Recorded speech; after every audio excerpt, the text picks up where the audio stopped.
देव, अक्षय और अंजलि ऋषि के पीछे पीछे कुटिया के अंदर जाते हैं। मैंने तुम लोगों को 3 दिन पहले आने को कहा था। तुम लोगों ने आने में इतना विलंब क्यों किया? माफ कीजिए गुरुजी, हमें आपका संदेश मिला ही नहीं। संदेश नहीं मिला? फिर तुम यहाँ कैसे आए बेटा? गुरुजी, कुछ समय से हमारे साथ बहुत अजीब चीजें हो रही है। समझ नहीं आ रहा क्या हो रहा है। हमें लगा आप ही हमें रास्ता दिखा सकते हैं। मुझे पहले ही अंदाजा हो गया था, इसीलिए हम तुमसे मिलने रत्नागिरी गए थे। लेकिन तुम लोग उस दिन कहीं बाहर गए थे। गुरुजी, उस दिन हम लोग पनवाल गए थे और तभी से हमारे साथ कई अजीब चीजें हो रही हैं। कैसी अजीब चीजें? गुरुजी, हम पनवाल में एक आम के बगीचे में गए थे। पहले तो मुझे लगा कि मैं वहां जा चुकी हूँ और फिर अचानक से ऐसा लगा कि कोई पीछे से मुझ पर नजर रख रहा है। और फिर जब हम वापस आ रहे थे तो कुछ लोगों से हमारी लड़ाई हो गई और अगले दिन उनकी लाश मिली। तुम्हारी बात सही है बेटी। उस बागीचे में जाकर तुम्हारी एक पुरानी याद ताजा हो गई। लेकिन गुरुजी, अंजलि तो इससे पहले कभी वहां नहीं गई थी। हाँ, लेकिन गीतांजलि जा चुकी है। क्यों बेटी, मैंने ठीक कहा ना? हाँ गुरुजी, वो याद इस जन्म की नहीं थी। और उन लोगों की मौत का क्या गुरुजी? क्या उनका भी इनकी पास्ट लाइफ से कोई नाता है? यहाँ जंगल में तो रोज किसी ना किसी की मौत होती है। हो सकता है ये किसी जंगली जानवर का काम हो। नहीं, ये किसी जानवर का काम नहीं हो सकता। उन 5 के शरीर का सारा खून सूख चुका था और पूरा शरीर सफेद पड़ गया था। और पुलिस को महल के पास जंगल से भी वैसी ही 2 लाशें मिली है। हमें पूरा विश्वास है इनके बीच कोई तो संबंध है। तुम ठीक कह रहे हो देव। जब मैं साधना में था, मैंने भी एक बहुत पुरानी शक्ति को महसूस किया है। वो बहुत शक्तिशाली है। पता नहीं अब तक कहाँ थी, लेकिन वो लौट आई है। अंजलि ने बगीचे में जिसे देखा था, हो सकता है वो वही हो। क्या उसका भी हमसे कोई रिश्ता है गुरुजी? ये तो तुम्हें और अंजलि को ही पता हो सकता है, लेकिन मुझे लगता है वो अंजलि के लिए ही वापस आया है। जब तुम पिछली बार मेरे पास आए थे मंदाकिनी की अंतिम क्रिया के लिए, तब क्या हुआ था?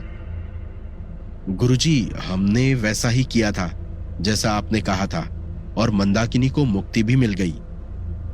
जिस दिन मंदाकिनी को मुक्ति मिली, उस दिन ये शक्ति वापस लौट आई, जैसे मंदाकिनी ने ही इतने समय से उसे रोक रखा हो और अब ये दूसरों को नुकसान भी पहुंचाने लगी है।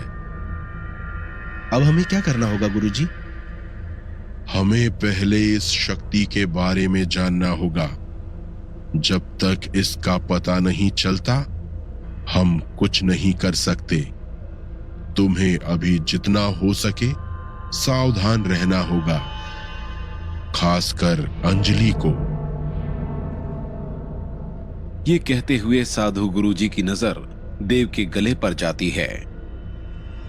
देव, तुम्हारे गले में वो रुद्राक्ष का सुरक्षा कवच नहीं है जो मैंने तुम्हें बचपन में पहनाया था? गुरुजी, मुझसे वो कवच खो गया। ये ठीक नहीं हुआ।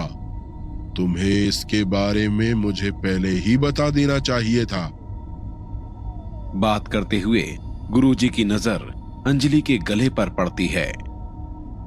बेटी, तुमने अपने गले में जो रत्न पहना है, ये तुम्हें किसने दिया? ये मुझ पर। गुरुजी, आपके साधना में बैठने का समय होने वाला है। बच्चों, तुम्हें बहुत संभल कर रहना होगा। मैं तुम्हें फिर बुलाऊंगा। अंजलि, तुम इसे अपने गले से कभी मत उतारना, लेकिन ये बात याद रखना, ये मंदाकिनी और वृंदा को तो रोक सकता था, लेकिन इस शक्ति को शायद ही रोक पाएगा। अब तुम सब जाओ, कुछ पता चलने पर मैं ऋषि को तुम्हारे पास भेजूंगा। देव और अक्षय गुरुजी के पैर छूकर उनसे आशीर्वाद लेते हैं और फिर कुटिया से निकल जाते हैं। अंजलि भी उनके पीछे गुरुजी से आशीर्वाद लेने के लिए आगे बढ़ती है। नहीं बेटा, तुम मेरे चरण स्पर्श मत करना। मैं मां दुर्गा का उपासक हूं, किसी बालिका से चरण स्पर्श नहीं करा सकता। मैं देवी मां से तुम्हारे लिए प्रार्थना करूंगा। अपना ख्याल रखना।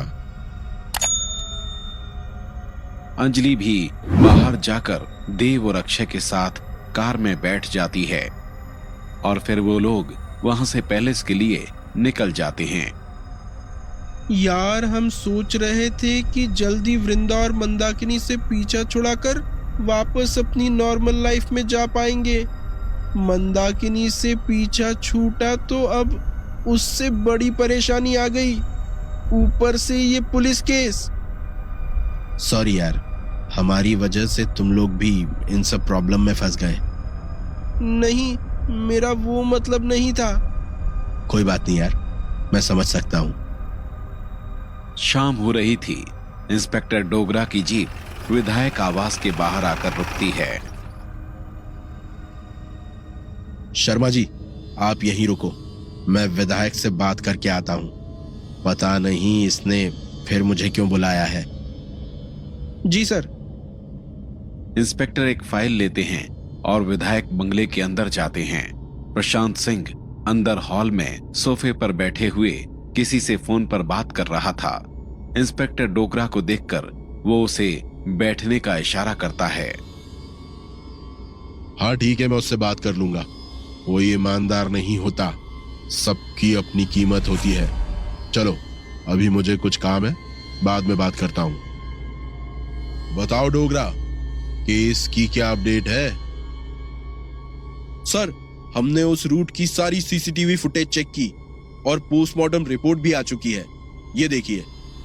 बस डोगरा, सीधे सीधे क्यों नहीं कहते कि अब तक तुम कुछ पता नहीं कर पाए? कोई बात नहीं, अब तुम्हें कुछ पता करने की जरूरत भी नहीं है, मैं खुद ही पता लगा लूंगा। वैसे भी कल तक वो नया डीएसपी यहां आ जाएगा। क्या सर, वो नया डीएसपी वाली बात सच थी? अब तुम लोगों से तो ये केस सॉल्व हो नहीं रहा है। कमिश्नर को लगता है कि रत्नागिरी में कोई सीरियल किलर घूम रहा है, इसीलिए उसने इस केस को इन्वेस्टिगेट करने के लिए उसे अपॉइंट किया है। सर, उस डीएसपी का नाम क्या है? कोई जेपी मौर्य है। क्या तुम उसे जानते हो? हाँ सर। ठीक है, जब आ जाए तो हमसे मिलाने यहां ले आना। सॉरी सर, मुझे नहीं लगता वो यहाँ आएंगे। वो बहुत स्ट्रिक्ट और ईमानदार है। 10 साल की सर्विस में उनका 12 बार ट्रांसफर हो चुका है। वो किसी से नहीं डरते, ना पॉलिटिशियन से और ना ही अपने सीनियर ऑफिसर से। जब से यहाँ पोस्टिंग हुई है, कमिश्नर साहब के बहुत खास है। सीधे सीधे बोलना, तुझसे ये नहीं हो पाएगा। ये भी मैं खुद ही देख लूंगा। कोई ईमानदार नहीं होता, सबकी अपनी कीमत होती है। और अगर सीधी उंगली से घी नहीं निकलता तो मैं उंगली सीधी नहीं करता, मैं घी का जार ही तोड़ देता हूं। अब तेरा कोई काम नहीं है, तू जा। जरूरत पड़ी तो कॉल करूंगा। जाते जाते गुप्ता से पैकेट ले जाना। थैंक यू सर, जय हिंद। इंस्पेक्टर वहां से निकलता है और वापस अपनी जीप में जाकर बैठ जाता है। क्या हुआ सर, आप कुछ परेशान लग रहे हैं? वो नया डीएसपी के आने वाली बात सच है। वो कल इस केस का चार्ज लेने आ रहा है। अब से उसके ऑर्डर्स फॉलो करने पड़ेंगे। ऊपर से वो जेपी मौर्य है, खुद तो ईमानदार है। जब तक यहां रहेगा हमारा भी जीना हराम करेगा। चलो पुलिस स्टेशन। उधर जंगल के उसी तहखाने में जहां देव ने मंदाकिनी को खत्म किया था, तंत्रा तहखाने के एक कोने को देख रही थी। उस कोने से साये की आवाज आती है। अब तो तू खुश है ना तंत्रा? मंदाकिनी तो पहले ही खत्म हो चुकी है और अब वृंदा भी कैद में है। हाँ, 100 साल पहले वृंदा को मारकर मैंने उससे बदला तो ले लिया था, लेकिन उसके बाद भी मेरी आत्मा को मुक्ति नहीं मिली। मरने के बाद भी उन दोनों माँ बेटी की आत्मा ने मुझे बहुत परेशान किया। अब बारी उस वृंदा की है। वो तो अब बस अकेली तड़पती रहेगी, बेचारी मर भी नहीं सकती। वृंदा भी तो वो सब झेलेगी जो तूने और मैंने सहा। मैंने तुझे देव और अंजलि पर नजर रखने के लिए कहा था। बता, क्या देखा तूने? आज वो लोग एक साधु से मिलने गए थे। साधु? कौन साधु? उससे मिलने क्यों गए थे? पता नहीं, मैंने उन्हें उस महल से निकलते देखा और थोड़ी देर रास्ते में उनके साथ थी। उसकी कुटिया से पहले ही मैं रुक गई। अगर मैं उनके साथ जाती तो उसे पता चल जाता। वो बहुत शक्तिशाली है। शायद उसी ने मंदाकिनी को खत्म करने में इनकी मदद की थी। मैं भी तो देखूं, ये कौन है जो मेरे और मेरी गीतांजलि के बीच आएगा?